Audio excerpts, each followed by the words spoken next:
স্থানীয় সময় সোমবার যুক্তরাষ্ট্র ও ইসরায়েলের বিরুদ্ধে নাতানজের বিশাল পারমাণবিক কমপ্লেক্সে হামলা চালানোর অভিযোগ করে আন্তর্জাতিক পরমাণু শক্তি সংস্থায় ইরানি দূত রেজা নাজাফি।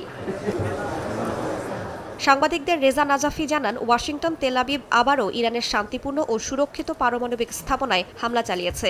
একদিন আগে একটি স্থাপনা লক্ষ্যবস্তু বানানো হয়। এ সময় শুধু নাতানজের কথা উল্লেখ করেন তিনি। নাতানজ পারমাণবিক স্থাপনা ইরানের প্রধান ইউরেনিয়াম সমৃদ্ধকরণ কেন্দ্র, যেখানে প্রাথমিকভাবে পারমাণবিক শক্তি এবং সংশ্লিষ্ট প্রযুক্তির জন্য ইউরেনিয়ামকে সমৃদ্ধ করা হয়।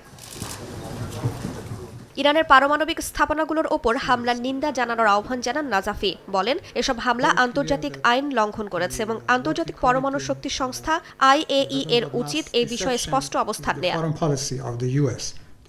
এদিকে সংস্থার প্রধান রাফায়েল গ্রোসি বোর্ড অব গভর্নরসকে জানান, তাদের পর্যবেক্ষণে পারমাণবিক স্থাপনায় হামলার কোনো চিহ্ন মেলেনি। সংস্থাটি হামলা না হওয়ার মূল্যায়ন কিসের ভিত্তিতে তৈরি করেছে তা স্পষ্ট নয়। বোর্ড অব গভর্নরসকে রাফায়েল গ্রোসি আরও জানান, তারা ইরানি কর্তৃপক্ষের সঙ্গে যোগাযোগ করতে পারেননি, তবে দেশটির পারমাণবিক কর্মসূচি নিয়ন্ত্রণকারী কর্তৃপক্ষের সঙ্গে যোগাযোগের চেষ্টা অব্যাহত আছে।